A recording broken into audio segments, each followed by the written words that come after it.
Okay, Assalamualaikum and good evening everyone. So welcome to SPKA, Siri Pesara Kimiawa. As for tonight, as we all know, this is our last Chemophilic session whereby we are going to discuss chapter 6 and also chapter 7. Okay, so I'll be handling chapter 6 and my partner here, Mr. Kai, is going to handle for chapter 7. Okay, so before that, don't forget to fill up the link of the attendance, okay? The link of the Google form. Okay, so that one is in the chat area there. So please fill up that one, okay, before we start. And I do believe your lecturers pun have share you the questions that we are going to discuss for both chapter 6 and chapter 7. Okay, so, well, we're going to start soon again. So, but give a few minutes, or I'll give you guys a few minutes to fill up the Google form first.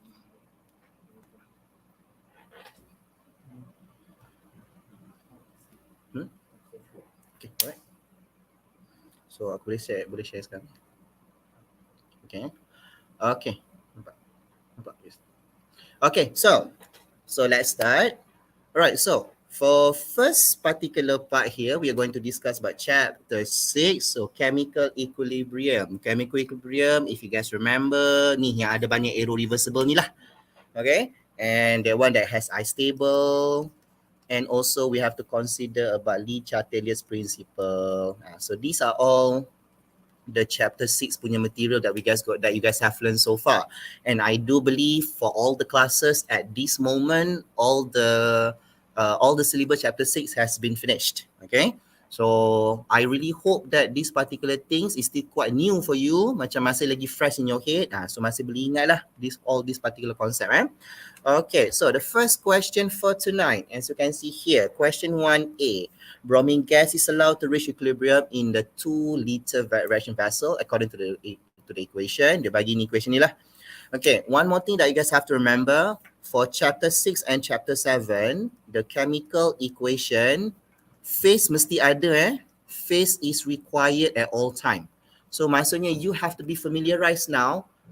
Phases untuk species tu apa dia. You guys have to get used to it. Especially chapter 7 nanti. Chapter 6 ni still okay because they still guide you by giving you the phases. Tapi chapter 7 something tak. Okay.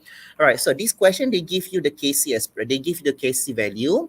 And then if initially 0.1 mole of Br2 is placed in a reaction vessel, calculate concentration of both Br2 and Br at equilibrium. So dia nak concentration of Br2 and Br. So kita nak carilah square bracket Br2 and also square bracket Br. Okay, and then I always teach my student, how are we going to know whether this question kita guna istable ataupun tidak. So the keyword here is initially. Because whenever you see the word initially, it means that this is the start of the reaction. So bila you nampak the start of reaction, ini automatically giving you the hint that you have to use istable to solve the questions. Okay, and then as you can see here, question also give you Kc. So kalau if you guys remember, the term C here representing concentration. Okay, and then kalau concentration, awak tengok dekat sini, inside here, information for Br2 given here is mole. So if you guys remember back from chapter 1, concentration is related to molarity.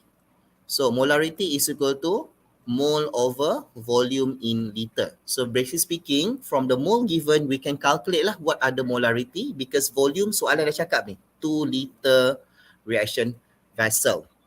Okay, and how do I know that this reaction vessel is a volume of gas?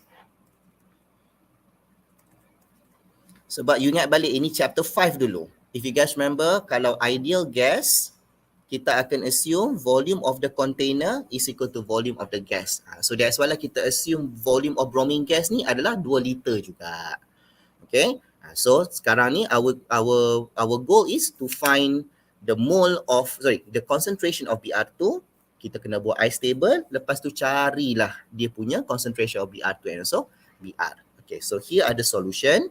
So as you can see, first kita cari concentration of Br2 dulu. So kita guna formula molarity is equal to mole over volume in liter. So nampaklah mole 0.1, volume is 2. So dapatlah 0.05 molar. And then equation, then based on the question given to you, so you just recopy back exactly whatever been given. Okay, ini istable-nya don't forget initial changes and equilibrium. So initial concentration for BR2, ini product, reactant. So we have 0.05. And product masih lagi kosong. And then when it comes to changes don't forget for reactant always minus. And then for product always kita plus. So that's why lah minus X and then this one plus 2X. Okay, and student always forget, jangan lupa bila ada number of mole at the equation, our X pun have to add on the numbers here as well. So for here kita dapat plus 2X lah sebab here number of mole of Br tu adalah 2. Okay, and then at equilibrium here, we just add on these two, 0.05 plus minus X, that's what dapat this one, and then this one is 2X. And then, as you can see, if you want to find equation at, we want to find question set apa tadi? Concentration at equilibrium. Kalau question ask you to find concentration at equilibrium, maksudnya kita kena cari ni, information yang dekat ice table yang dekat E-part ni. So as you can see here, our value here is in terms of X. So definitely speaking, we have to solve the X value first in order for us to get what are the value in terms of numbers here. So that's why kita guna Kc expression. Kc, don't forget, Kc is equal to concentration of product over concentration of reactant to a certain power of stoichiometric coefficient. So nampak, based on the chemical equation, Br is gas. So that's why square bracket Br, dia ada 2 mole sini, that's why power of 2 divided with Br sini 1 mole, so square bracket Br2 power of 1 is equal to, kita masuk, Br punya concentration is 2X. Masuk sini, 2X power of 2. Divided with, ini untuk Br2, 0.05 minus X. This is equal to Kc value 1.1 exponent negative 3. And then, ini kita guna mathematical concept lah. Which means mathematical. So, kita guna quadratic macam biasa. So, kita akan solve value of X. Okay, so kalau aku nak stop share screen, nak nampak muka aku, just exit macam biasa lah. Okay, remove. Okay, right. So, frankly speaking, aku cakap lagi ni. Okay, so frankly speaking, untuk value of X tu, I always reminded my student that whenever you guys want to calculate, right, be sure you calculate manually. Maksudnya, awak kena calculate sampai dapat yang biasa tu, yang AX square plus BX plus C tu. Kena guna sampai situ. Because I know some of you are very advanced, awak semua pandai guna calculator, you guys akan guna calculator yang untuk solving tu. Awak masukkan value of X tu kan. Bila you guna benda tu, you tak akan dapat 2 value. Usually you akan dapat 1 saja. So itu yang kadang salah. Okay? Because in exam, memang jawapan dia nak 2 value of X walaupun kita akan guna 1. Okay? So always remember, you solve the X yang quadratic tu, solve sampai dapat yang AX square plus BX plus C. Lepas tu you masuklah calculator manually, A tu apa, B tu apa, C tu apa, barulah you akan dapat 2 value of X. Okay? Okay, alright. So, now kita dah dapat yang ni tadi. Okay, dah dapat these 2X value. And then, of course dekat sini kita reject yang negatif lah. It is because kalau you tengok sini, kita 2 times negative 3.8. Concentration ni akan jadi negatif. So ingat, concentration will never be negative. So that's why lah, apa-apa concentration kita dapat negatif, kita kena ignore the X value. So that's why this value kita reject. And then, so now kita dapat this X value is 3.573 exponent negative 3. So masuk dalam ni. So untuk BR2, 0.05 minus X ini, tekan calculator hebat kau dapatlah 0.0464. And then untuk BR equilibrium pula pun sama. 2 times this concentration dapatlah 7.16 exponent negative 3. And this question is basically quite common in PSPM sebab soalan yang calculation of KCKP solving X ni is quite pretty common. Okay, so can you guys follow me so far? Boleh follow? Aku tak nampak chat tu. Kena tengok phone aku dulu. Dia tak siapa sharekan link je YouTube kat aku. Nak tengok je. Dia punya, nak tengok tu sini.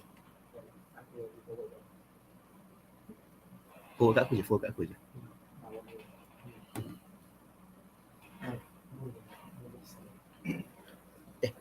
Kejap sorry. Bukan technical issue. I cuba saja saya relax sikit, tak nak korang stress, you know. Sedangkan I yang penat sikit je. Yang penting nak tengok chat-chat ni. Baru nampak sikit. Okay, alright. So, we'll continue.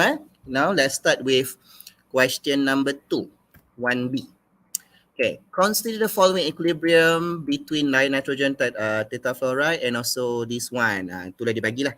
Predict the change in equilibrium if the reaction is heated. So, ini bila you nampak dia bagi konsep-konsep ni, this is Chatellier's principle. Chatelier principle tu apa? Yang gerak kiri kanan tu lah. Left, right, left, right, left, right itulah. Okay? So, you guys have learned there are so many particular disturbance has been introduced inside your system. Okay? So dah cakap dekat dalam sini, dia ada bagi tahu dekat sini, number 1 sini, the reaction mixture is heated. Kalau heated tu, kita kena tengok in terms of temperature. Lepas tu, NF2 gas is removed. Kalau dia kata remove or something, reactant atau product is added or removed, ini kita tengok in terms of concentration. And then in terms of pressure ni, kita kena tengok number of mole. I will try to guide you one by one. Okay.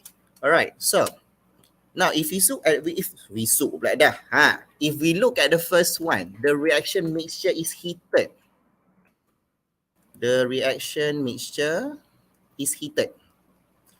Okay, so I tulis balik equation tadi. Equation sini dia tulis N2F4 gas, zero, 2 NF2 gas. And you tengok equation sini, dia tak tulis sign here. Maksudnya ini adalah positive sign which is endothermic. Okay, so kalau endothermic, I always teach my student, kalau dia endo, delta H positive, heat will always be on the reactant side. Okay, maksudnya produk ni to be formed, dia mesti ada heat. Dia kena jadi panas dulu baru dia akan jadi produk. So bila ada heat ni, the reactant side sini adalah high temperature. And then yang tak ada heat on the product side ini kita consider dia as low temperature. Okay, and then you guys ingat selalu ingat. Syuk, bagi tunjuk muka aku. Okay, ini you guys kena ingat. Very simple, whereby kalaulah you panas, you dalam keadaan panas macam tadi, elektrik tak ada kan, kita panas tadi, apa yang kau buat? Kita akan pergi lari cari kipas kan, kita akan pergi cari kawasan yang sejuk. Okay, kalau pula kita sejuk, macam dalam DK tu, DK kecil tu sejuk sangat pula dah. Okay, what did you do? You pakai sweater, kau lari keluar kejap. In other words, kita akan cuba panaskan badan. So that is what Chatelier mentioned. Whatever disturbance that has been introduced to your system, you kena against, lawan daripada dia. So sekarang ni, kalau you ada panas, kita lari kawasan sejuk. So you can tengoklah equation you, dekat mana yang sejuk, kiri ataupun kanan. Kalau you sejuk, kita kena cari kawasan yang panas. So tengok juga kawasan mana yang panas, kiri ataupun kanan. Then you can get the answer lah, whether shift to the left ataupun shift to the right. So, if you see from this equation, okay, soalan cakap reactions heated. Maksudnya our disturbance cakap sekarang kita panas. So, kalau panas sekarang ni, we need to go to the side that is cold, yang sejuk. So, if you look on this equation, mana satu yang sejuk? Boleh respon kat saya tak? Is it on the reactant side or the product side yang sejuk? Tulis dekat comment section, I would like to see. Tengok kau faham ke tidak.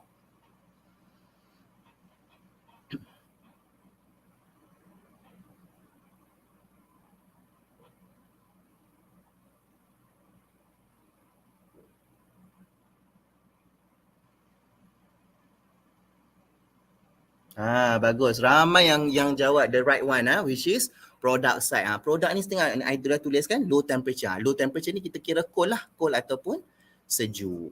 So, because of kanan ni sejuk, right? It's cold, so that's why the reaction will shift to the right. That's why lah jawapan dekat sini tulis equilibrium shift to the right. Okay, can you guys get me so far? Boleh faham untuk concept of temperature?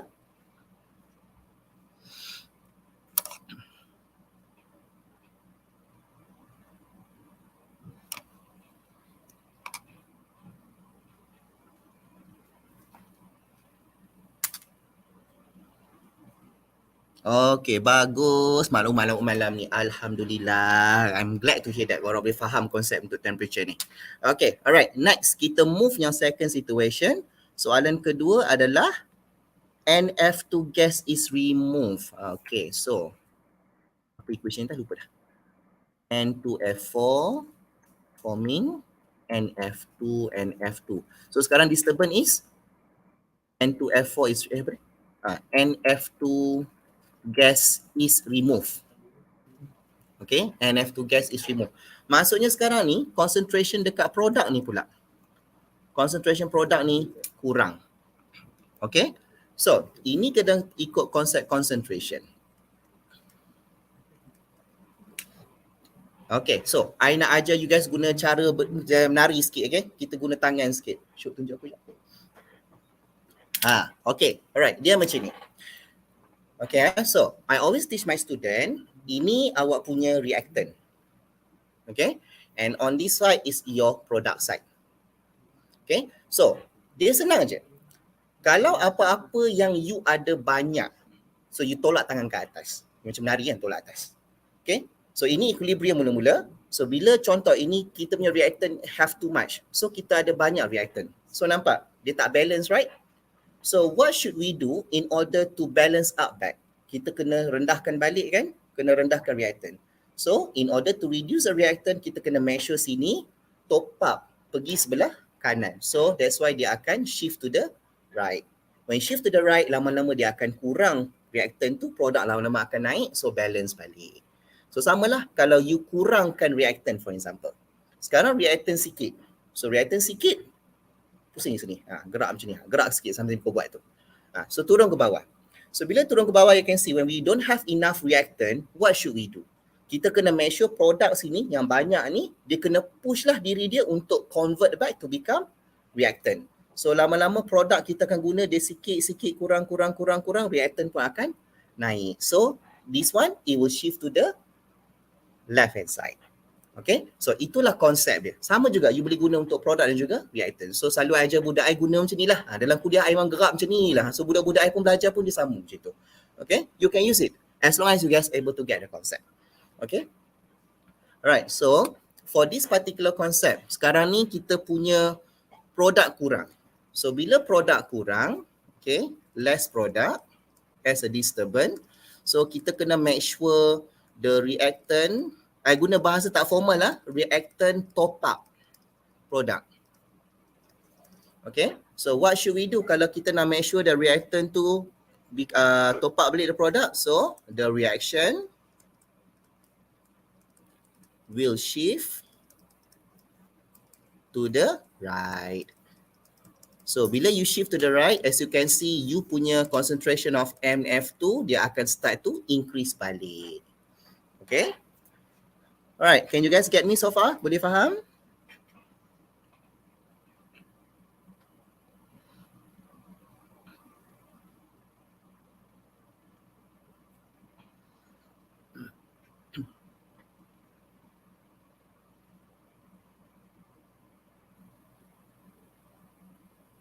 Dia ada delay sikit kan? Ada delay sikit berasa. Okay, right. That's good to know. Okay. Do not be shy nak buat pergerakan tangan tu kiri kanan tu pun dalam exam tak kisah pun. It's okay. Nobody will care about it. Janji kau dapat jawapan, kau pun bagi kawan kau dapat jawapan juga. Alang-alang korang meniru dengan cara yang berhebah. Macam tu kiranya. Okay. Alright. Next. Untuk soalan yang ini, the next disturbance is, okay, itu di equation dulu, N2F4 forming 2 and F2. Okay, so sekarang soalan ni adalah pressure increase. Okay. Now, disturbance dia, pressure is high. Okay, kalau konsep pressure ni, you kena relate dengan number of mole. Sebab apa? If you guys remember back chapter 5 last time, awak belajar equation yang ideal gas tu, PV is equal to nRT. So kalau kita relate pressure dengan number of mole ni, so P direct proportional dengan N. So maksudnya kalau number of mole is high, pressure tinggi. Kalau number of mole is low, pressure rendah. However, we have to be specific. Mole apa? Tengok sini, kita guna ideal gas, right? So that's why kita kena specific mole of gas. Kena tengok mole of gas. Okay, gases tak kisahlah gases product ataupun gases reactant, dia mesti gas. So if you look on this equation, contoh macam ni. Okay, dua-dua ni kiri kanan gas. So dua-dua ni kita boleh consider number of mole dia lah. Okay, so for example like this one, left hand side sini, dia 1 mole. Sebab dia 1 mole of gas. Dan right hand side sini, kita ada 2 mole, so dia 2 mole of gas. So as you can see, kalau kita guna this relation with this particular relationship that we mentioned here, the left hand side has less number of mole, so the left hand side has a lower pressure. Kalau right hand side ni pula, dia ada 2 number of mole, higher number of mole, so the pressure is higher. Okay, alright. So now our disturbance is high pressure. Okay, so what's the analogy untuk I ajar my student to get you guys to this? So it's very simple. Dia macam ni. Kalaulah you tengah stress, macam sekarang ni, you tengah stress nak exam kan, kau study, kena buat homework, kena buat pasir, segala benda kau kena buat. You are so stressed up. At one particular point, what would you do? You will try to reduce the stress, right? So what would you do? Bila you pressure, you akan pergi buat something untuk kurangkan stress you. So maksudnya you akan pergi somewhere or you will try to do something to reduce your stress. Okay. Kalau pula you boring. Boring tu maksud you tak ada pressure kan? You boring, you tak ada pressure. Apa kau buat? Kau pergi cari masalah. Kau pergi bergosip, kau pergi keluar pergi UK, kau pergi buang duit, kau menambahkan stres kat hidup kau. So nampak tak dekat situ konsep Chatelier tu? Bila you are in the high pressure, you pergi tempat kawasan yang kurang pressure. Kalau you boring or low pressure, you pergi kawasan yang high pressure. So, kalau untuk konsep pressure ni, you kena tengok dekat equation je lah. Mana satu yang low pressure ataupun high pressure. Kalau you stress, kau kena pergi low pressure, cuba tengok on the equation. Is it on the left ataupun on the right? Sebab konsep pressure ni is really related to the number of mole based on the chemical equation. Okay, So, on this equation tengok, kalau disturbance kita high pressure. So, kalau high pressure, kita tak akan pergi ke kanan. Because if you go to the right hand side, you go kawasan high pressure. So, tak boleh lah. So, ingat balik tadi Chatelier mention, if you are in a high pressure system, we need to run away from it. So, kita kena cari go to less pressure. So, dalam question ni, nampak less pressure sebelah kiri, right? So, that's why reaction will shift to the left. Kenapa dia pergi left? As to decrease the pressure of the system. Okay, boleh faham konsep ni so far? Boleh respond dekat ni?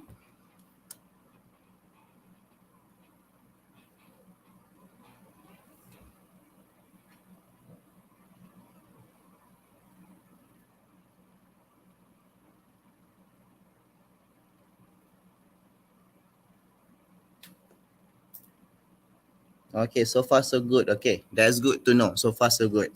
Okay, so since kau faham kan, okay, I nak test korang sikit. I nak bagi satu simple question. Ya, jap. Okay. Let's try. Okay. Okay, A gas tambah 7B solid forming 8G gas plus 10D liquid. Okay, now first question.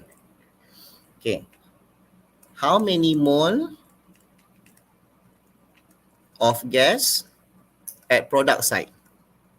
Okay, you guys respond to me. Tulis dekat comment section. I nak tengok untuk question number 1.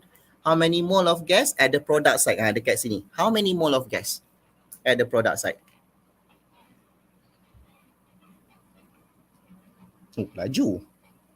Mantap, bagus. 8. That's good, 8. Okay, jawapan dia 8 mole . Ada setengah mungkin akan jawab 18. Ini salah sebab apa? Jangan lupa D ni phase dia liquid. So you kalau liquid kita kira dia kosong Okay. So kalau you dapat sini 8, sini pun you boleh faham lah. Okay, now second question. The reactant side how many mole? Okay, respon. Reactant side berapa pula? Ada juga jawab 18. Dah cakap dah. Abdul Rahman, ingat 10 tu adalah liquid. Okay.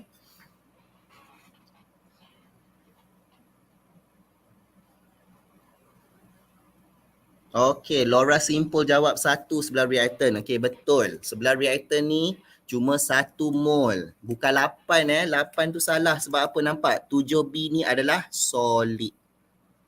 So tak boleh masuk lah solid. Okay. So, sekarang ni nampak kalau sini 1 mol maksudnya pressure sebelah kiri rendah. Sebelah kanan pressure tinggi. Okay, now question ketiga untuk saja test awak. Kalau sistem low pressure. So system low pressure, so shift where? Can you guys respond to me?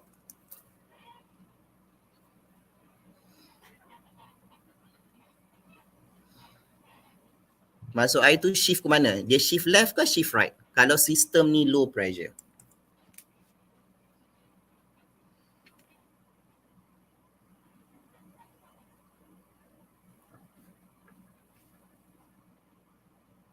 Ada jawab left, ada jawab right, ada jawab left, ada jawab right. Mana satu ni?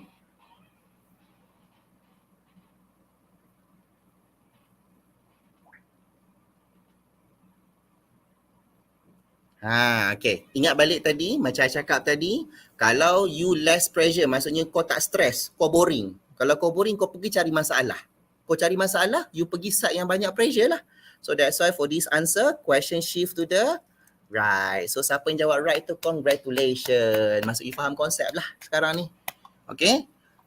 So ingat kalau konsep pressure, kena tengok pada mole of gas. Pressure relate dengan mole of gas. Okay. Alright, so far how was it for the Chatelier principle? Can you able to get the concept? Boleh ke tak?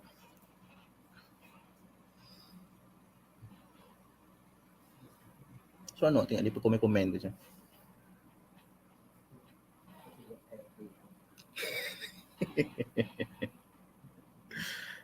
Okay. Sekejap minum air je Minta permission sikit minum air.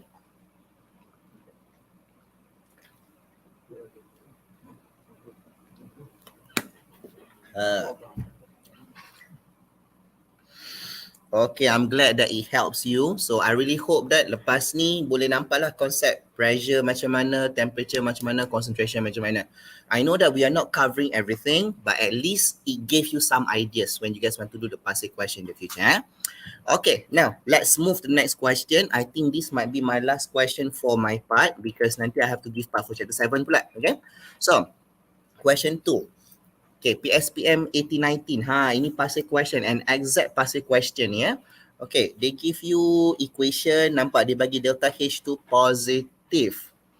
Okay, at temperature 31, following equation you will found. Dia bagi ini in terms of concentration. Dia bagi concentration water, CO2 and also O2. And then calculate the KP for the reaction. Ini tricky question. Okay, sebab apa? Sebab you can see, kalau soalan bagi concentration you can calculate KC. Tapi question suddenly tiba-tiba nak KP. So nanti mesti some of you akan blur. Macam mana nak convert benda ni? So this is why you guys kena ingat balik formula ini KP is equal to KC RT power of delta N. Ini ada formula yang kita boleh relate. So maksudnya untuk soalan ni, you kena cari KC dulu. Lepas tu guna formula baru dapat KP. Okay. However, dia punya formula ni pun ada dia punya rules juga yang you guys kena ingat. R tu apa, T tu apa, delta N tu apa. Okay. So, I'll go through one by one. Okay. First, kita cari KC dulu. So, kalau kita tengok expression tadi, KC. Okay. Nampak sini expression nampak. Ini gas, ini solid, ini gas, ini gas. So, if you guys remember back, and tambah sikit slide sekejap before I go to the solution. recapping back for you guys. Kalau KC expression, kita boleh guna untuk gas and also aqueous phase only. Kalau untuk KP expression, this one only for gas. Maksudnya other phases macam KP ni, solid, liquid, aqueous, kita assume value dia 1. So kalau untuk KC pula, solid and liquid, kita assume sebagai value 1. So now if you look from our question, dekat sini, this expression, okay, so KC is equal to, ingat, product over reactant. So product kita ada ni, O2 and also this glucose ni, berjela-berjela, panjang berjela ni.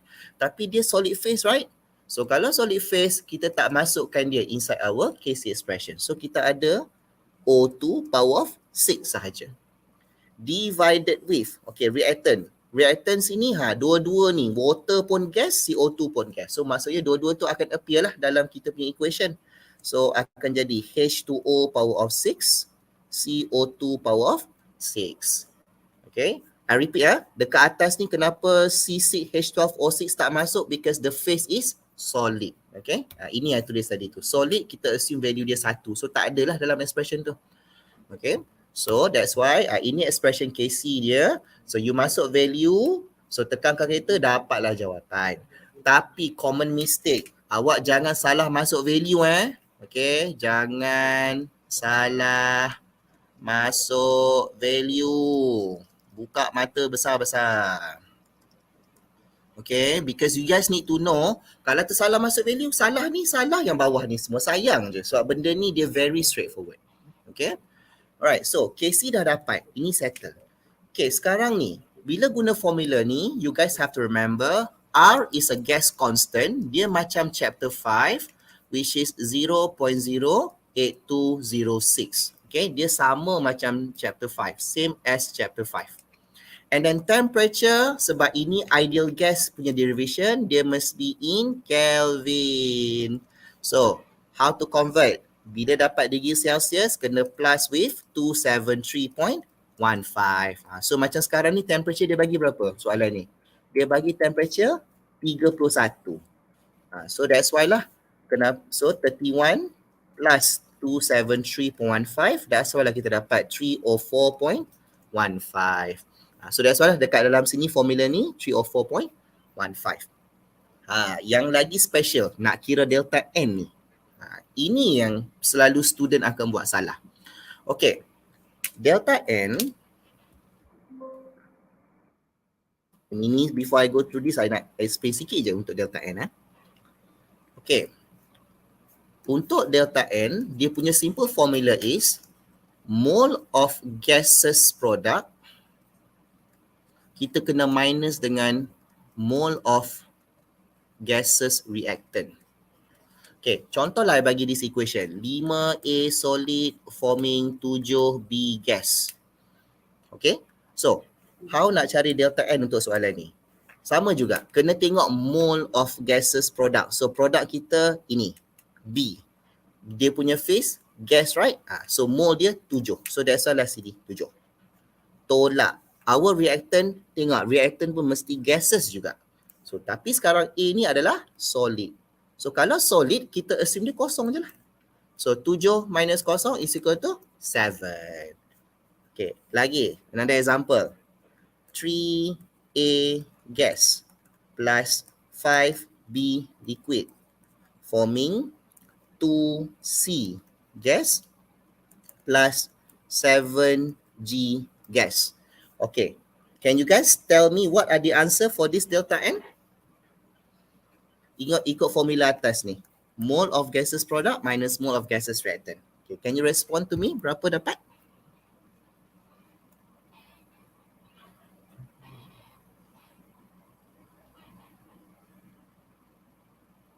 Laju je dapat. Banyak yang dapat bagi jawapan betul. 6 Kenapa 6? Sebab ingat, sebelah kiri ni 2 plus 7 which is 9. Sebelah kanan ni, ingat 5B ni liquid. So liquid kita kira kosong. So kita cuma ada 3 saja. So 9 minus 3 is equal to 6. Okay, bagus malam ni. Lagi satu soalan. Sebab awak faham kan? Kan selalu nak kena bully ni. So 3A gas plus 7B solid plus 11C gas forming 5D gas plus 7E liquid. Aqueous. Kita tukar aqueous. Aqueous. Can you tell me what's the delta N will be?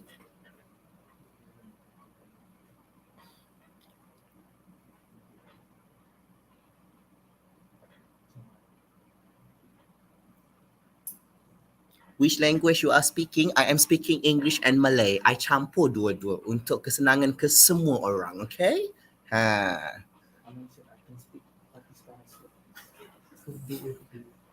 Unfortunately, I can't speak Urdu. Okay? If you want me to speak in British accent, I can do that as well. Bukan nak menayang saja, nak tunjuk sikit. Okay. But back to the question. Okay, what's the delta N value? Banyak jawapan ni. Negative 2, I dapat ada negative 9. Berapa?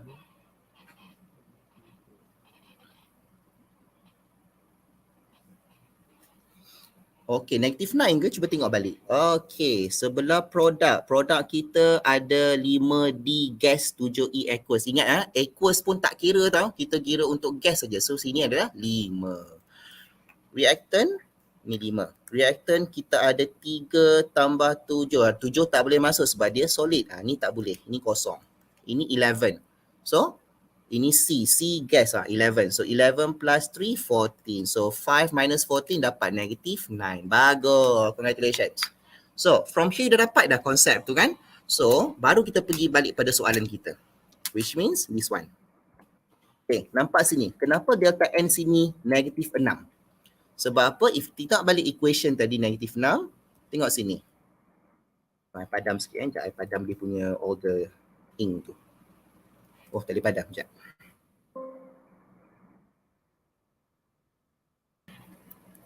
Okay. So, tengok balik dekat sini. Kenapa delta N dia negative 6? So, we calculate balik. Sini solid. Kita kira kosong. Ini gas. Dia 6 mol. So, delta N is equal to produk dah ada 6. Then minus. Reactant kita nampak. CO2 and water dua-dua gas. So, 6 plus 6 sini 12. So 6 minus 12 is equal to negative 6. So that's why lah kita punya delta N dalam formula ni adalah negative 6.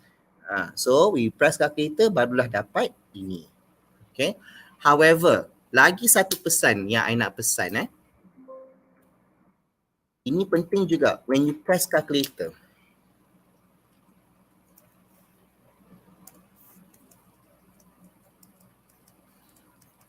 Okay. You akan tekan Kc value. Lepas tu kau tekan bracket. You akan tekan, some of you akan tekan bracket. You masuklah 0.08206. Some of you, dia tak letak bracket. Dia letak macam ni. Kc. I buat balik. Dia buat Kc. Lepas tu dia akan buat darab 0.08206. Dia akan darab temperature T04.15. Tiba-tiba power tu negative 6. Maksudnya dekat sini, you buat formula tu yang T saja ada power delta N. So ini yang salah. Sebab apa? Kalau ikut formula, Kp is equal to Kc bracket RT tutup bracket delta N. Maksudnya R ni pun power delta N juga. So that's why in calculator, be sure you buat Kc bracket dulu besar-besar, 0.08206. Darab dengan temperature korang, in Kelvin, tutup bracket, baru letak kuasa dekat atas ni. Mentioning that dia untuk dua-dua sekali. Barulah dapat jawapan yang betul.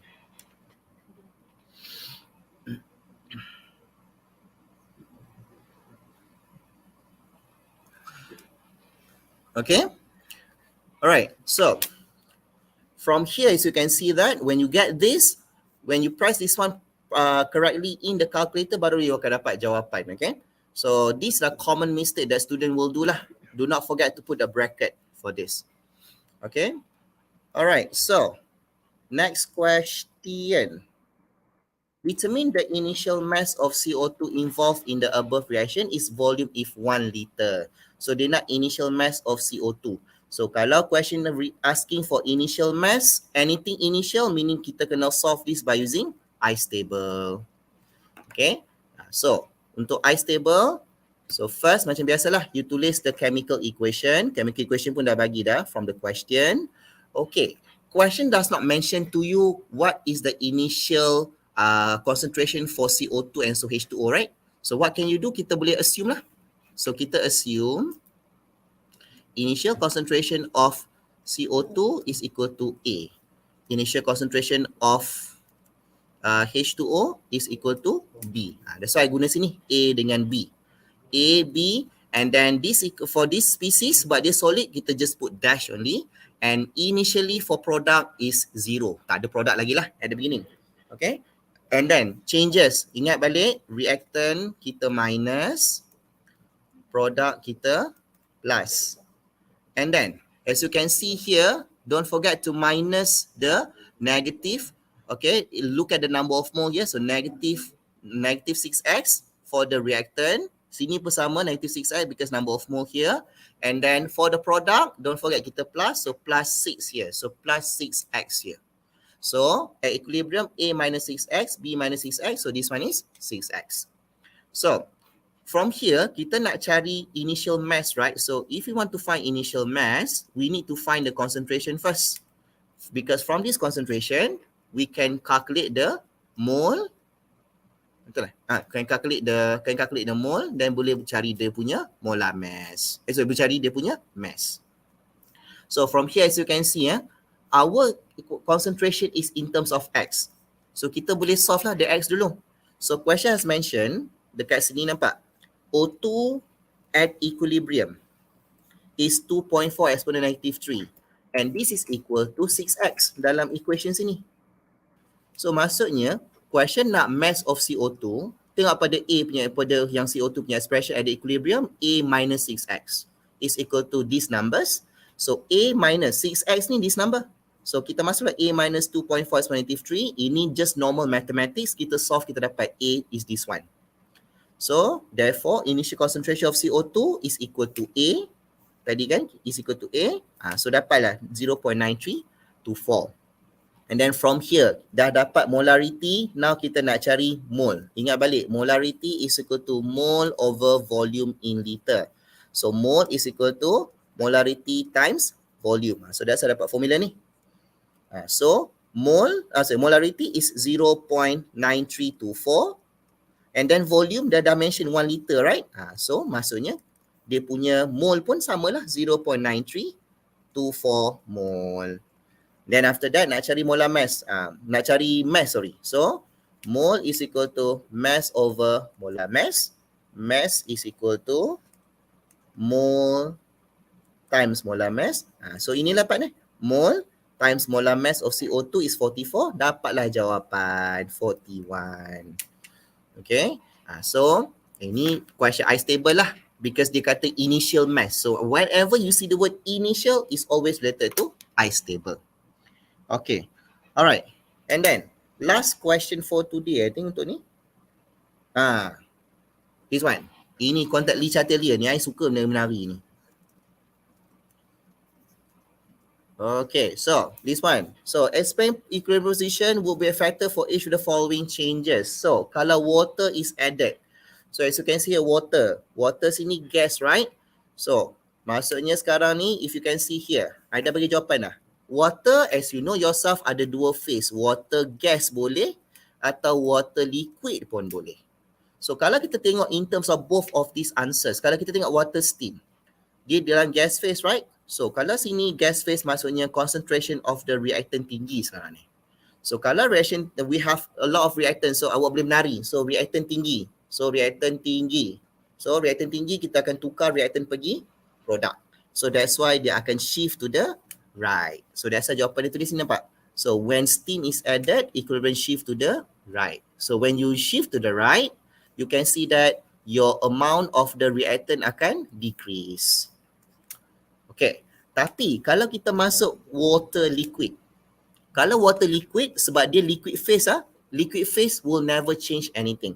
Sebab ingat balik, equilibrium position akan affect untuk gas phase only, gas phase and also aqueous phase. Ini kalau untuk concentration.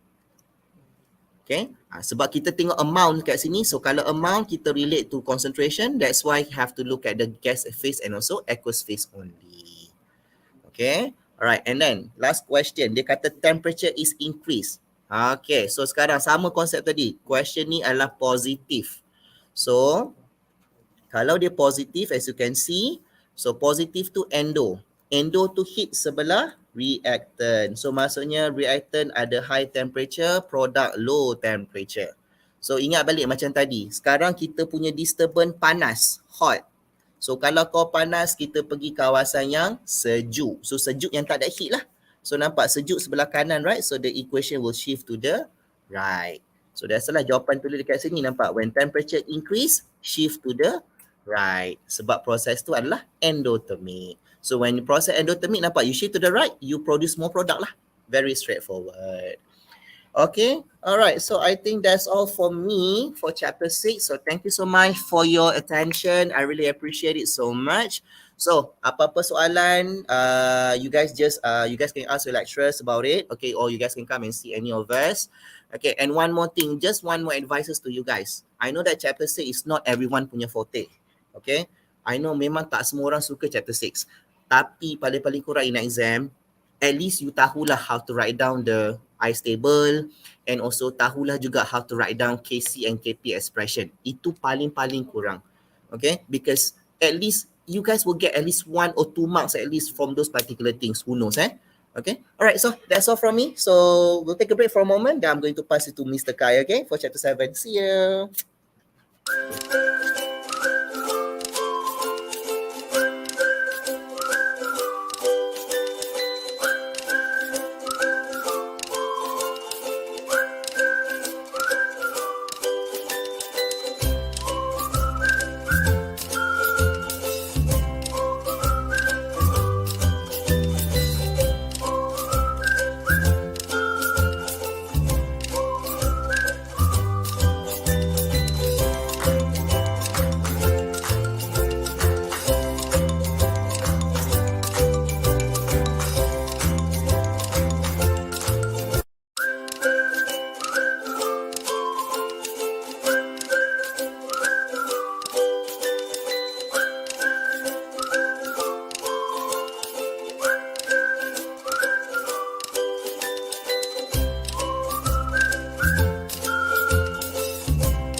Right, so Assalamualaikum, selamat malam semua.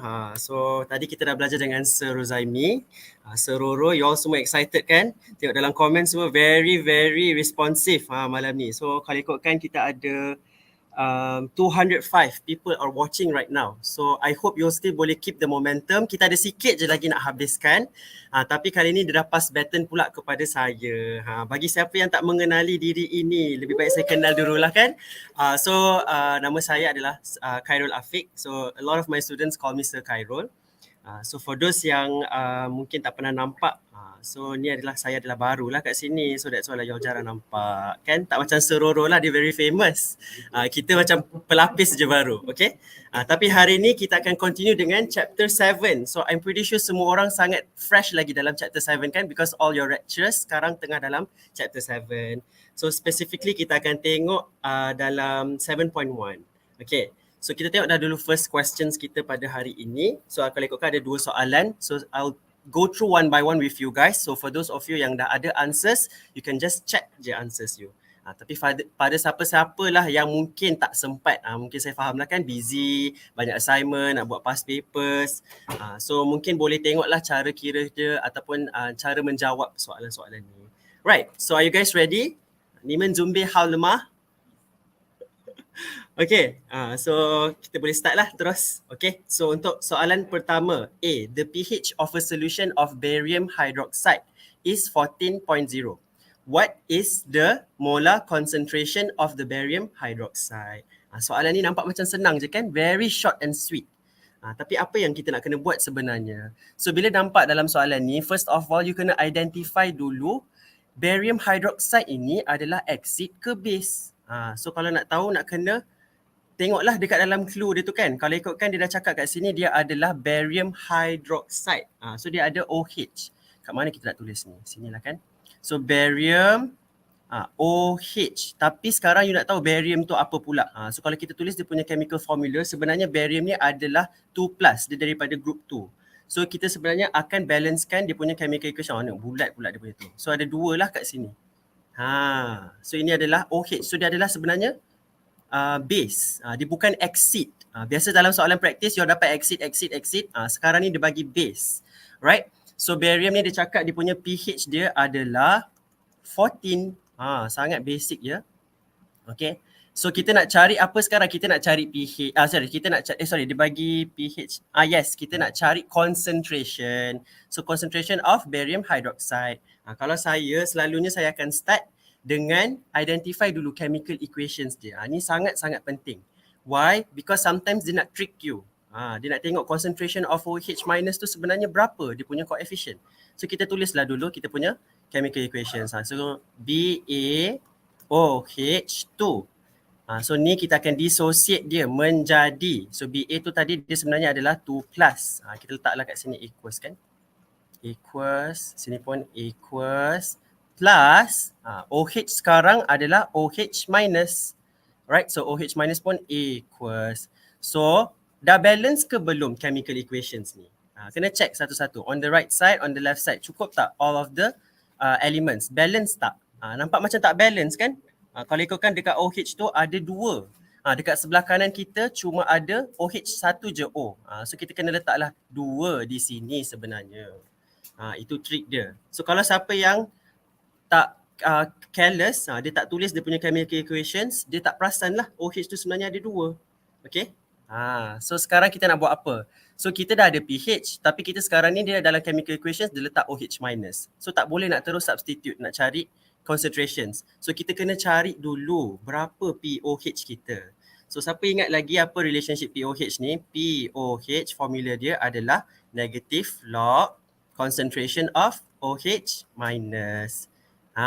So sekarang kita nak kena cari concentration of OH minus. So tapi kat sini kan kita dah ada pH kan. So kalau ikutkan, ingat tak lagi apa relationship pH dengan pOH ni? pH plus pOH sama dengan 14. Okay. So sekarang nak cari apa? pOH. So kita letaklah value of pH ni. So saya biasanya letaklah pOH ni kat sini equals to 14 minus 14. So jangan takut. Walaupun you dapat 14 minus 14 tiba-tiba kosong kan. You risau nanti you masukkan dalam concentration boleh dapat value ke ni? Jangan risau. You yakin je kalau you buat betul tu betul lah tu. Right? So kita masukkanlah dulu pOH ni kat sini. Kosong. Okay. Equals to negative log concentrations of OH minus. So sekarang kita nak cari apa? Concentration of OH minus tu. So sekarang ni negative log ni you kena pindah dia. You kena inverse. So selalunya ni student selalu silap lah macam mana nak inverse ni, dia terlupa kita ada negatif. Right? So negatif ni selalunya saya pindahkan dulu ke kiri. So tinggallah log macam ni kan. Ni bila nak tekan calculator ni you kena careful. Buruk ni tulisan. So now baru kita pindahkan log ni. So kalau kita pindahkan log sebenarnya kita akan dapat concentration. Cik sangat ruang kat bawah ni. Concentration of OH minus. Log ni kalau kita inverse dia, dia akan jadi 10 to the power. So bila tekan calculator tu, you tekan je shift log. So dia takkan jadi masalah lah. Kalau ada calculator yang spesifik, dia kena masukkanlah bracket kat atas ni, negatif, kosong. Cuba tekan calculator ni akan dapat apa value dia. So kalau ikutkan yang saya kira, you akan dapat 1. So 1.0 molar. So jangan lupa unit. Kita cari calculation concentration, so kita kena ada unit molar. Dah siap ke belum ni? Ni agak-agaknya dah habis ke ni kita jalan kira kita ni? Kalau perasan awal-awal tadi kita buat kita punya chemical equations, you ada 2. Dia punya coefficients tu 2. So sekarang ni kalau kita compare, sebenarnya kalau ikutkan 2 OH minus is equivalent to 1 BaOH 2. So dia tak sama. So ramai cakap belum kan? Okay, very good. So you perasan sebenarnya tak sama. So kalau saya ada 1 molar of OH minus, so sebenarnya dia adalah 1 darab 1 bahagi 2. So silangkan. Saya selalu buat macam ni. Saya ajar my student. Silangkan darab sini bahagi value ni. Saya tak tahu macam mana you all selalu buat lah. Ini kita pakai relative comparisons ataupun stoichiometry. So you compare kan. So 1 darab 1 bahagi 2. So tinggal lah apa yang tinggal ni 0.5. So sekarang ni sebenarnya kita punya concentrations of barium. Saya tulislah concentration barium OH2 adalah 0.5 molar. Unit jangan lupa. Kalau letak 0.5 je kita tak tahu dia kucing ke, anjing ke. So kita kena ada concentrations. So molar lah unit dia, okay? Jangan segan-segan. Rajinkan tulis. Saya tahu ramai yang very expert. Dah expert sangat kira pH tu dia terlupa benda-benda simple macam ni. Okay. Alright. So ni adalah first questions A. So let's look at the next questions pula. Ni cara kira dia lah. Saya terus tulis kat bawah pula tadi kan. Okay. So tadi kita ada POH. So kita dah kira. Next questions pula. Let's baca dulu soalan dia. Calculate the pH of a buffer solution which contains 0.04 mole of ammonium chloride and 0.1 mole of ammonia in 1 decimeter cube solution. Lepas tu dia bagi KB value ni adalah dissociation. Base dissociation constant. Bagi siapa yang tak mengenali lah KB ni. Ni tak sama macam chapter 6 tadi Sir Rozami ajar. Dia K juga. Tapi kita panggil dia equilibrium constant. Tapi dalam chapter 7 kita panggil dia base dissociation constant. Kenapa dia dissociation ni? Because kita cakap pasal bila spesies ni dia terurai. Dissociation constant. Kena tahulah nama dia. Baru nampak bijak sikit. Kalau nenek you tanya, KB tu apa? Kita cakap dia K, base dissociation constant. Kita tak boleh nak challenge lah Sir Roro punya British accent kan. Kita cuma ada Melayu tok-tok punya accent sahaja. Sorry lah Okay. So let's try and continue and answer the question. So sekarang ni kita nak cari apa sebenarnya soalan ni? Kalau ikutkan dalam keywords ni kena pay attention. Dia cakap buffer solution. Berapa ramai yang dah belajar buffer solution? Mungkin ada lecturer dia very advanced, dia dah laju kan. So mungkin dah habis dah 7.1, 7.2. Tapi mungkin ada yang tak belajar lagi. Let me just introduce lah a little bit je, sikit-sikit. So buffer solution ni sebenarnya dia prepared by adding salt. So kalau ikutkan buffer yang dia punya general characteristic dia adalah solution ni dia boleh resist pH changing. Contohnya macam kalau saya ada satu solution kan, kita masukkan titiskan a strong base ataupun a strong acid. Any species lah saya ambil base lah kan. Contohnya yang you suka sangat guna adalah NaOH. Ni famous ni NaOH ni. So titiskan dalam solution yang kita katakan buffer ni. So buffer ni dia akan hold on dia punya pH tu. So kita titiskan sikit-sikit, dia takkan terus immediately berubah. Berbeza kalau kita reactkan dengan, let's say lah kita ada acid ataupun weak acid yang you suka, contohnya macam acetic. Ingat tak lagi acetic acid ni you jumpa kat mana? Ingat tak eksperimen kita buat yang before this last week, acetic acid ni sebenarnya adalah vinegar. Kalau you ingat lagi bau dia tu, kalau you buka tu kan, saya punya student dia habiskan, saya tak tahu dia buat apa dengan vinegar tu, habis dia gunakan semuanya. Okay, si Nazmi tu saya tak tahu dia ada ke tak malam ni. Dah kena mention kan. So vinegar. So ni kalau kita add NaOH ni ke dalam weak acetic acid ni, pH dia akan slowly terus berubah. Berbeza dengan buffer solution. Kalau berapa titis, contohlah kita letak 5 titis kanan dekat weak acid ni, dia terus akan slowly berubah lah pH tu. Dia akan jadi ke arah basic. Tapi kalau untuk buffer solution ni, pH ni dia tak berubah lah, dia slowly. Tapi kalau you letak satu cawan terus tu, mungkin dia terus berubah lah. Dia banyak, dia kena sikit. Dia kata small amount. Itu adalah buffer. Tapi saya tak nak go through detail lah untuk this one. So nak kira dekat sini sebenarnya dia ada special chemical, dia punya formula. Formula untuk kira yang involve buffer-buffer ni, kita panggil dia Henderson Hasselbalch. Betul ke ni eja ni? Betul ke? H-E-N, hand dah pula, tangan. Henderson. Okay, Henderson Hasselbalch. Sorry lah tulisan buruk ya. Okay, so sekarang ni kita nak guna formula ni. So saya introduce lah kat y'all. So untuk calculate, since dia bagi KB kan, KB ni dia sebenarnya untuk base. So kita gunalah POH. POH equals to PKB. Dia sebab kita pakai KB, so kita letak PKB. Plus logarithm of, ni concentration kat atas ni selalunya yang kita katakan salt. Yang bawah pula kita katakan weak base lah. Sebab kita tengah kira base kan. Macam tu. Okay. Ini memang kena hafal lah formula ni. Dia ada cara derivation dia. Tapi saya tak boleh nak go through lah benda tu malam ni. Kau sangat panjang ya kalau nak belajar derivations tu. So boleh tengok video. Your lecturer semua are very very good. Expert dah. Boleh suruh tengok video and then try fahamkan dulu macam mana nak derive ni. Tapi dalam exam dia tak minta you derive pun. Dia suruh terus guna je. Use this formula. Macam mana nak guna ni. Okay. Kalau you tengok kat sini, you dah familiar dah ni. Ada spesies-spesies yang you dah tahu dah. POH ni you tahu dah apa dia. PKB ni pun you dah tahu dah apa dia. So kalau saya tulis kat tepi lah sebagai reminder. POH adalah negative log concentration of OH minus. PKB pula dia adalah negative log KB value lah. Itu relationship dia. Okay. So sekarang ni kita nak buat apa ni? Kita dah ada formula ni, kita nak masukkan apa? So kalau baca dalam soalan tadi, kita ada buffer solution contain 0.04 mole of ammonium chloride. Nama ammonium chloride ni sebenarnya kalau saya tulis chemical formula dia adalah NH4Cl. Okay? Nampak macam familiar kan? Pernah dengar NaCl? NaCl. Kan kita katakan dia salt kan benda ni. Ni NH4Cl, tak samalah. Okay? So ini adalah salt kita sebenarnya. Untuk yang seterusnya dia kata 0.10 mole of ammonia. Ammonia ni pula adalah NH3. Okay? Bagi siapa yang mengetahui apa NH3 ni, ni adalah salah satu contoh yang student suka bagi bila dia tanya apa contoh-contoh weak base. Inilah dia suka sebut ammonia. Itu je yang dia tahu. Yang lain dia tak tahu.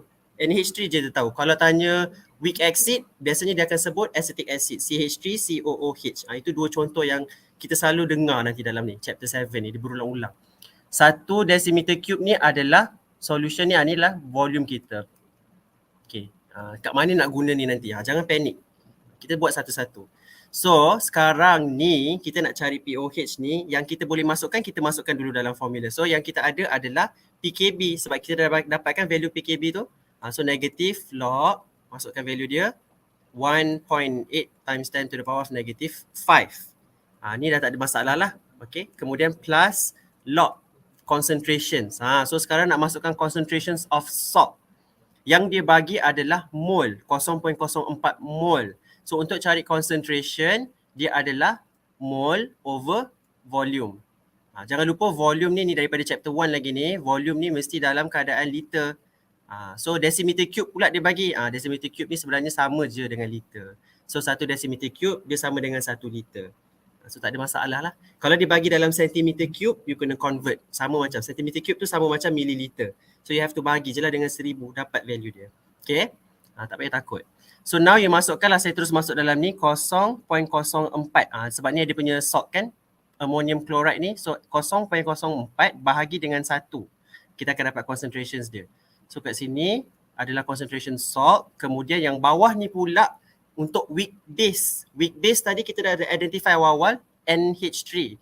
So mole dia adalah 0.10 bahagi dengan 1 juga. Okay. So agak-agak macam boleh kira tak? Macam boleh kira je kan? Macam boleh selesaikan terus kan? So tunggu apa lagi? Selesaikan lah.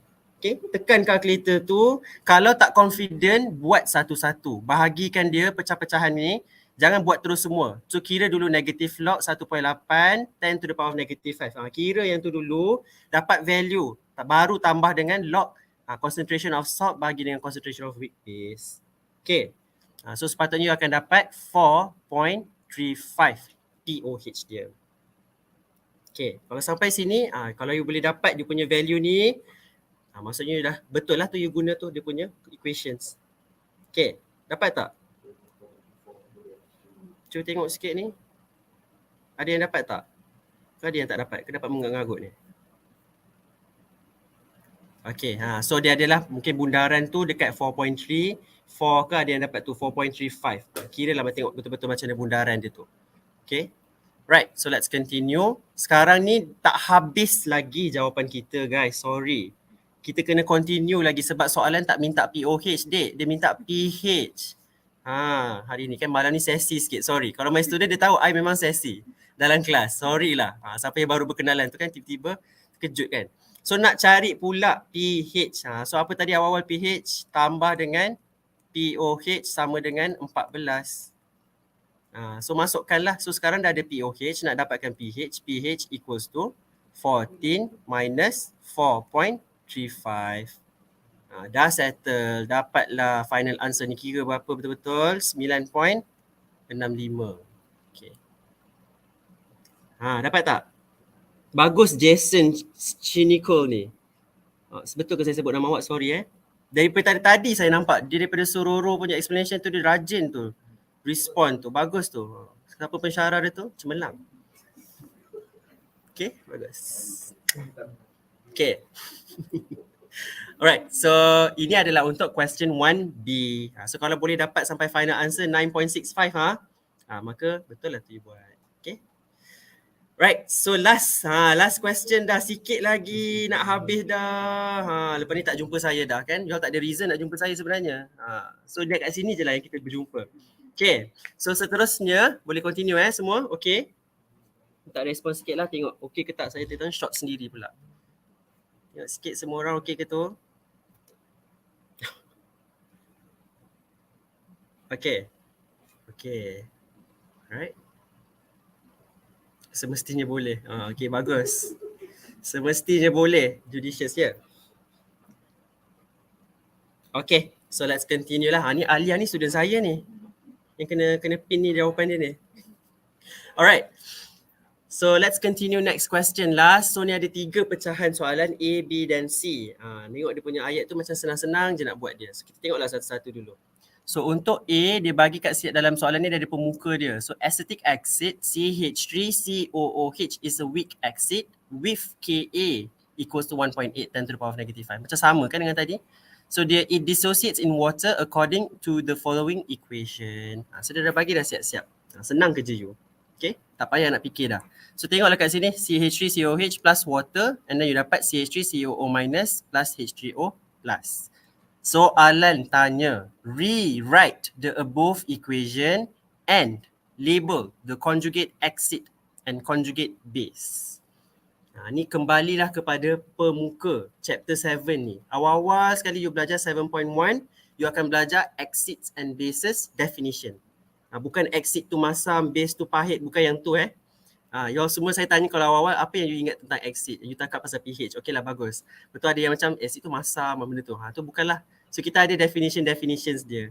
So antara 3 definitions, Arrhenius definition, Bronsted-Lowry definition dan juga Lewis. Ada 3 tu.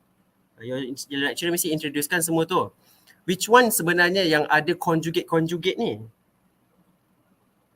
Ingat tak? Mana satu sebenarnya yang ada conjugate ni? Bukan semua cakap pasal conjugate ni. Salah satu sahaja.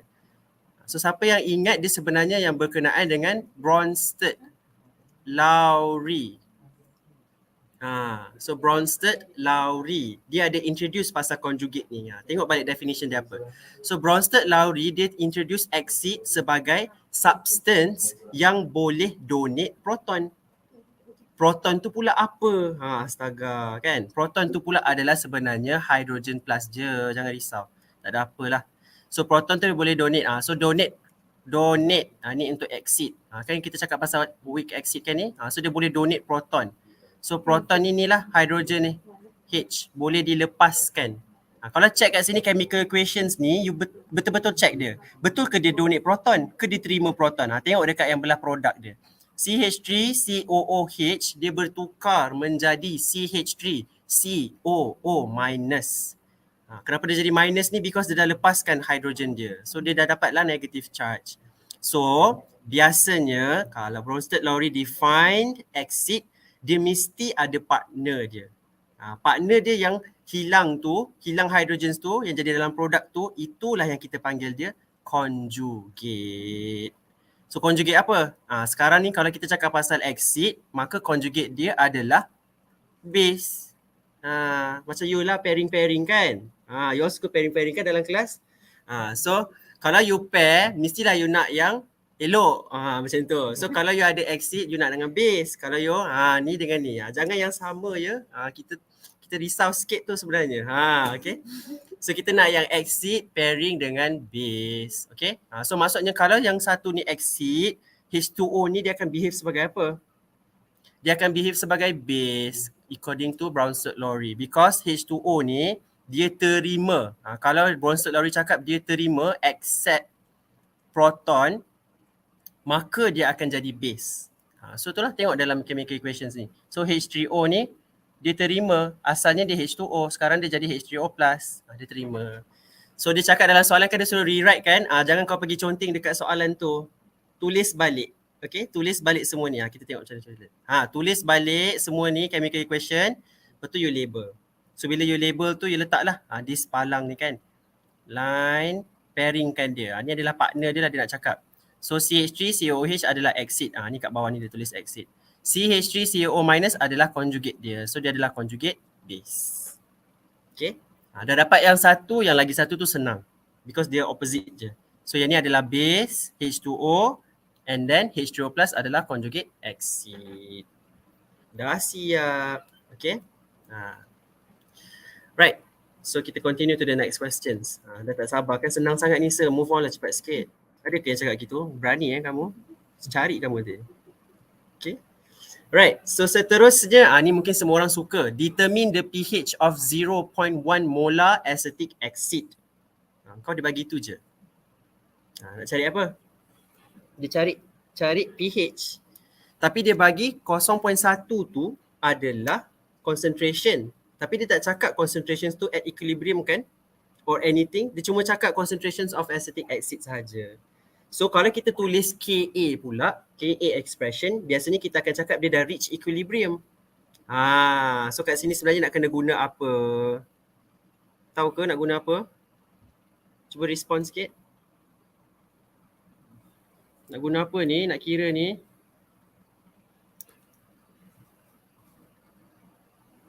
Yes, Jason lagi. Bagus Jason ni. Ice stable.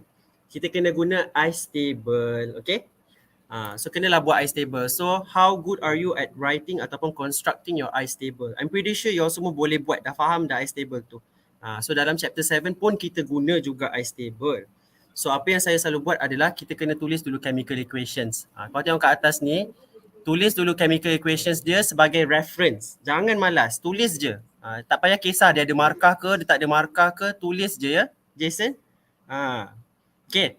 So I adalah initial. So I initial ni biasanya saya tulis macam ni lah. Initial. Tulis kat situ. Initial. Concentration dia. Kan? So dalam unit molar. So kita letaklah CH3COOH tadi dia bagi dah siap-siap. Concentrations dia adalah 0.1 molar. Masukkanlah terus dalam initial part. So sekarang kita ada 0.1 molar untuk acetic acid. Water pula dalam keadaan liquid. Terlibat ke dalam ni chemical equations kita? Tak terlibat. Okay, so tak terlibat, kita dashkan dia sahaja. Maka tak payahlah cari nak letak apa-apa. Okay, kemudian produk kita. Ni lah bila produk kita dalam initial dia tak ada apa-apa. Kosong. So maksudnya kita akan tulis kosong untuk CH3COO minus and then kosong untuk H3O plus. Okay, right, so continue lepas tu. Now you nak letak C. C pula adalah change. Saya letak macam ni lah. Dia punya shortcut change. Concentration change. Change ni tengok dalam dia punya chemical equation. So check lah dia punya coefficient. So lucky for you guys, dia adalah 111. So tak ada apa-apa nak berbeza sangat. So 1, so maka change untuk reactant kita akan jadi negatif sebab dia digunakan. Negatif ni digunakan, so dia jadi negatif X. And then water tak terlibat, kita dashkan dia sahaja. Maka yang seterusnya CH3COO- adalah produk. So dia akan tambah. Changes dia akan bertambah. Sama juga dengan H3O+. Okay. Last adalah E. Ni adalah concentration at equilibrium. Okay, so E, unit dia pun molar. So now kita tambahkan these two variables together, 0.1 tambah tolak X. So tambah tolak jadi tolak, so 0.1 tolak X. Water tak terlibat. So kita biarlah dia. Next, 0 tambah X, X. 0 tambah X, X. So dapatlah sekarang ni, variable-variable ni semua dia ada unknown, X. So dah buat I stable, you stop kat mana pula? Kat sini? Belum lagi. Ada lagi continuation dia. So next pula you tulislah KA expression. So KA tadi kita tengok ni kan. Dia bagi KA kan. Ni dia dah bagi siap-siap KA value dia. So kita tulislah KA expression. KA is product over reactants. Jangan masukkan water ni dalam ni. H2O is not involved sebab dia liquid phase. Right, so CH3COO minus H3O plus over concentration of CH3COOH. Sama je macam you buat before this kan. KP dengan KC. Sama je. So tak ada masalah. Guna konsep yang sama. Next adalah you substitute lah masuk. Sekarang ni yang 0.1 minus X ni, ini adalah concentration at equilibrium untuk CH3COOH. Masukkan dalam tu. Substitute semua masuk. So you akan dapat X 0.1 minus X. Right? Now, ni mungkin ada yang tak tahu. Okay. Dalam chapter 7, dia ada rules untuk I stable kita. Dia punya rule, saya panggil dia rule of 5. Saya tak tahu orang lain panggil apa. Ikut suka hati saya lah kan, sebab tak ada orang bagi law ni, so kita buat law kita sendiri. So rule of 5. So maksudnya, ataupun yang tu, Adri cakap 5% rule. Rule dia cakap apa sebenarnya? Rule dia cakap if KA or KB value yang diberikan given is dia punya power tu, saya terus ni lah, nombor tak kisah apa-apa, power raised to the power of negative 5 and smaller, kecil. Kenapa saya cakap kecil? Sebab negative value ni, negative power ni, dia kalau negatif, bila kita increase value dia jadi 6, 7, dia bukan makin besar ya, dia makin kecil. Jangan ingat you cakap bigger than 5 tu maksudnya value tu is negative tu. You kena tengok negatif kat situ, okay? So contoh yang lain negative 7, 10 to the power of negative 6 and so on. Ikutlah suka hati dia nak bagi value apa.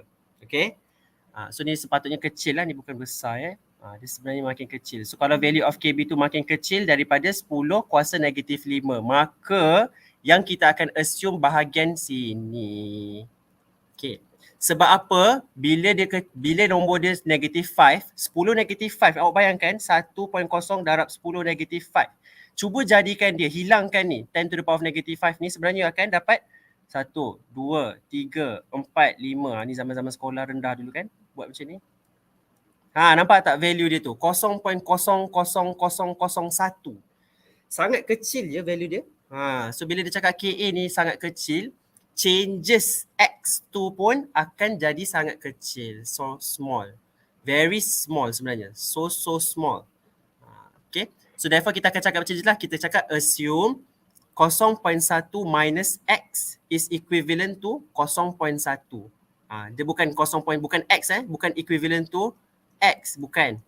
Dia equivalent to 0.1. Sekarang ni kita nak cakap yang X ni terlalu kecil value dia. Right? So 0.1 sahaja. Okay, so you masukkan dalam you punya formula sekarang, you akan dapat X ke atas ni akan jadi X squared, bawah tu tinggal 0.1 sahaja. So senang lah kan, ada yang happy. Because you tak payah buat kuadratik. Sebab kalau you buat kuadratik, you tekan calculator, betul tekan pun salah. Saya tak tahu kenapa. Tadi saya try pun dengan student, my class pun macam tu juga. Betul orang ni dapat lain, orang ni dapat lain, betul tengok-tengok rupanya salah unit lah, salah ni lah, apa value power lah. Tengok matikan mesin kan semua. So sekarang ni tekan betul-betul. Okay. Tapi sebenarnya saya test juga. Kalaulah you tak terlupa nak buat assumption ni pun, you kira macam biasa, you akan dapat jawapan yang sama. Okay. you akan dapat jawapan yang sama sebenarnya. Okay, tapi kalau bagusnya you gunalah assumption ni. Oh sebab okay, kalau you guna, kalau dia bagi values yang kecil KA dan KB, sorry ya, sebenarnya dia nak tengok you tahu ke tak rules ni. So kena guna rule assumption sebab ada markah katanya. So kalau dalam skema guna assumption dapat extra marks. So kita yang bijak-bijak ni kita gunalah, kita nak extra marks kan. Satu markah pun membezakan dia antara A minus dengan A. Jangan ambil mudah. Okay. So sekarang kira macam biasa, you dapat 0.1 ni akan dapat X value you adalah 1.34 times 10 to the power of negative 3. So ni X ni dia ada satu value je lah because you bukan buat quadratic. So tekan kira ni betul-betul and then you compare. So sekarang ni kita nak cari apa tadi, soalan minta kita cari pH. pH dia punya relationship dia adalah negative log concentration of H3O+. So sebenarnya yang kita perlukan kat sini adalah concentration H3O+. Kat mana? Tengok dalam ice table tadi kat mana? Ni H3O+ ni. So dia punya concentration sebenarnya at equilibrium adalah concentration of H3O+ sama dengan X. So bila tengok value of X tu, kalau you dapat negatif tu, cubalah kira balik ya. Jangan yang confident sangat.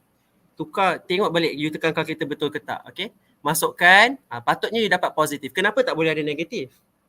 Because there's no such thing as negative concentration. Semua concentration value sepatutnya positif. So katakanlah kalau you buat quadratic, soalan ni lain. Dia tukar. Dia bukan 10 to the power of 5 tapi dia bagi 10 to the power of 3, negative 3. That's it lah. So you tak boleh pakai assumption. You kena buat macam biasa. So ada quadratic. So you akan dapat dua value of X. X pertama dengan X yang kedua. Kena tulis macam Sir Roro cakap tadi, kena tulis dua-dua value of X, ada markah. Alright, and then you have to test satu-satu value of X tu. Kalau X yang pertama masuk, you dapat tak dia negatif ke positif value. Kalau dapat negatif, kita reject dia. Okay, boleh jadi dua-dua value tu positif. Dia saja suruh you buat kerja sikit. Tengok satu-satu, jangan malas. I know my student ada yang cakap dia terus shortcut je, dia tak buat ice table apa semua. Jangan malas nak. Tak ada markah nanti, sayang je. You pandai tapi tulis dalam exam nampak macam tak bijak sangat. Rugilah. Okay kan Jason kan? Okay.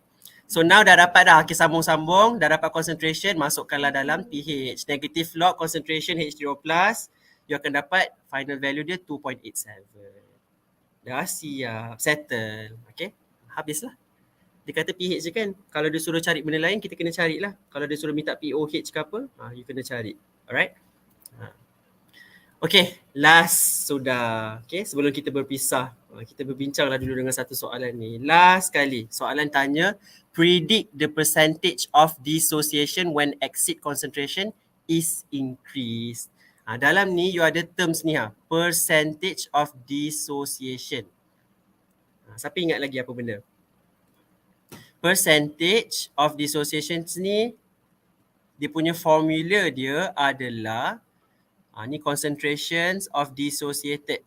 Maksudnya berapa banyak yang kita uraikan dia. Berapa banyak yang dah dihasilkan dalam dia punya produk tu. Over initial concentration dia. Okay.